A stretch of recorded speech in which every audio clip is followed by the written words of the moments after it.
What were your thoughts when you first saw the ending of Deadly Premonition? Did you ever think the game would end up the way based on how it began? I think you mean just like how crazy it gets at the end. In which I can say I didn't really know what to expect from that game. Some of you that have been around for a long time probably remember Tyrant. He's the guy I did Resident Evil 5 with. Giant Bomb was doing a endurance run of Deadly Premonition, and he sent me the video of that, and it looked like a pretty bad game, and they were having fun with it, poking fun at it here and there as they played through it. So I watched that and was vastly entertained by it, and that became like a daily ritual because they put up a video every day of it. So I'd always look forward to the next video, and as the game progressed, especially near the end, I found myself starting to really care about the characters and what happened.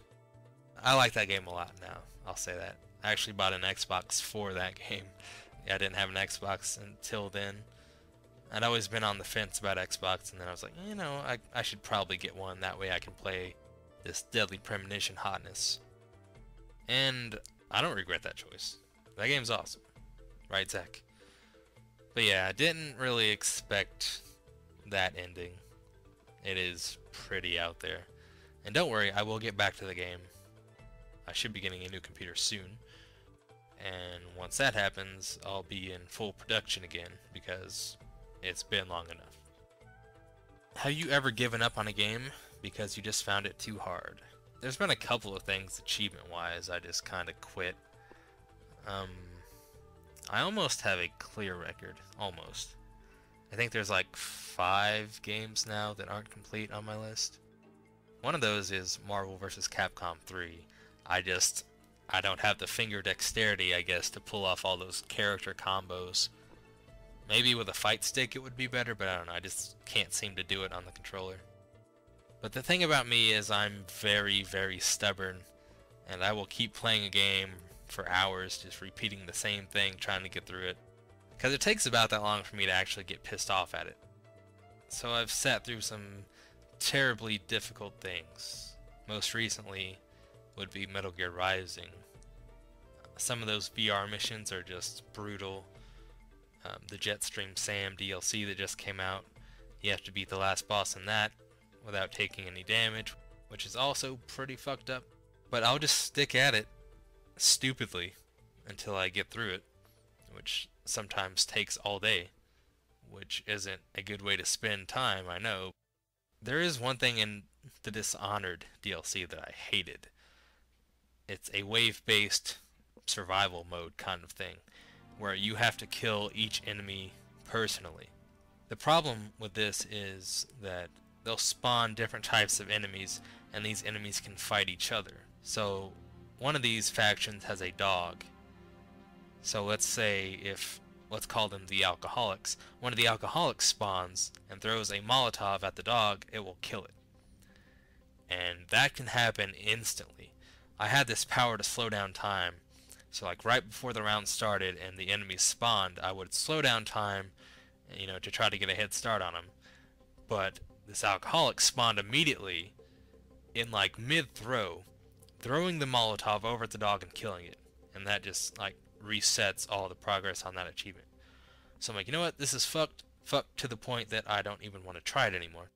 So I just stopped. And that kind of just took my motivation away for playing any of the other trials in that DLC too. But I think those are the only 2 things that come in mind for things that I just put the controller down and washed my hands of it. Ikaruga would have been in that category for a long time, but one day I just sat there and tried to get good at it and somehow pulled it off and got an A on every level in that game, which is pretty crazy. It's nice once you complete something like that, something that's been giving you trouble for a long time, and you finally do it.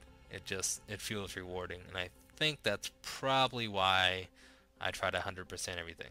But I'll talk more about that in a question later on. Do you still have cats? I do have cats. They're all old and kind of boring now. They don't really play so much anymore. We did take in my uncle's cat, and that one's still pretty young and likes to play a lot, so it makes up for it. All the others just kind of lay around and sleep. We got like 4 cats now, so I like cats. They're quiet, kind of keep to themselves. Kind of take care of themselves too, mostly. I just put food down for them, and they're good to go pretty much. Here we go. How the hell do you get 100% on all Xbox games that I play? So going back to a couple questions ago, lots of patience and stubbornness goes a long way. That, and I've always been a completionist when it comes to video games. I remember Donkey Kong Country and Super Mario World. I'd always try to get 100%. Like years and years ago, I'd actually have like text documents listing out all the games that I played and like what percentage I'd get in them.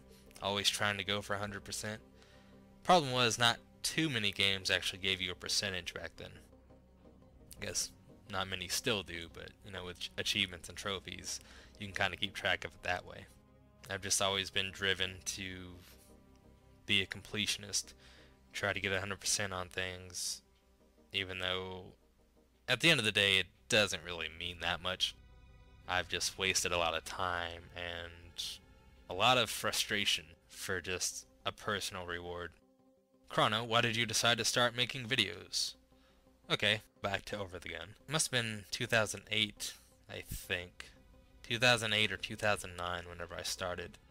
I remember I was speedrunning all of the Metal Gear Solid games, and I went on YouTube to look up tips again for the first one. I think I was having trouble with the tank fight or something. And then I saw Over the Gun's How to Successfully Fail at Metal Gear Solid 1, which I think the tagline was probably what drew me in. So I proceeded to watch him play through the game and take lengthy smoke breaks here and there, which was cool. Just hear him talk about whatever. And it actually had a lot of humor to it, you know. He'd always mess up with the Nikita missile launcher, blow himself up. So, I don't know, I enjoy that playthrough. After that, I started to follow Over the Gun. I joined his website, chatted with the people on the shout box, which is actually how I met Tyrant. At that point, I was like, you know, this video thing seems kind of fun. I'd like to try it out. So I did, and the rest is history. Hey Chrono, what was your favorite game to play through on your channel? P.S. You should do a playthrough on Resident Evil 2. My favorite game to play through? Probably a short one. Just because it's like a short ride and then you can get off. I'm thinking back to Incredible Crisis. That game was fun. I also did enjoy my co-op playthroughs a lot. That hardly seems like you're doing a playthrough, you know, you're just kind of hanging out with a friend. So Resident Evil 5 with Tyrant was also good times. And Left 4 Dead with Karugi, also fun. Trying to think of other fun playthroughs that I've done.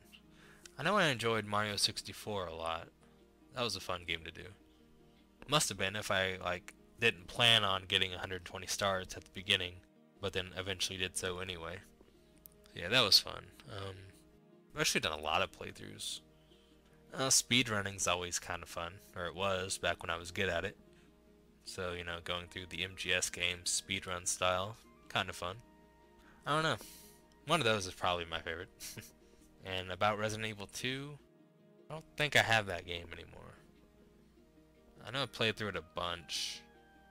So who knows? Maybe at some point. What's my favorite anime? That would be Hajime no Ippo, which I've talked about a fair amount before. It's a boxing anime that has a lot of humor to it, and also some really intense fight scenes. One of the fights in, I guess you could call it, I don't know, probably wouldn't be the second season, because Hajime no Ippo has like 75 episodes. And then they put out New Challenger, which is 26 more episodes. But probably my favorite anime fight ever was in New Challenger. Yeah, that is my favorite anime. I've actually kept up with the manga now as well. The manga is up to, translated, chapter 1009. And I think the anime ends around 400 or so. So yeah, they have a ton to work with if they ever make more, which I hope they do, but at this point, my hopes aren't too high. And also, another anime-related question, Any other great anime suggestions that aren't mainstream? I'm not really the best judge on what's mainstream or not. I mean, I could tell you that Bleach and Naruto and One Piece would be mainstream. Um, I guess the best I could do is just give you animes I would recommend checking out. And that would be Kaiji, which is an anime about gambling, which I thought was really good. You might have seen the main character in that before if you don't know what anime that is. He has a pretty unique nose. And I'll also suggest One Outs, which is a baseball anime, which I'm not really into baseball, but that anime went by quick. I got through that in like a day, because it's just pretty compelling stuff. I would recommend it. On another note of baseball, I'm currently watching Cross Game. Tyrant has been suggesting that for quite some time now, and I'm liking it so far. I'm on episode 15, I believe. Haven't really been watching too much anime lately. Gurren Lagann and Code Geass is probably, I don't know, is that mainstream? Maybe? I don't know. Either way, I would recommend both of those. They're both pretty good. For Gurren Lagann, it's a mech anime, and I've never really been a big fan of mech anime either. Like Gundam or anything like that has never really grabbed me, but that's actually a pretty good one. I like that a lot. And then Code Geass,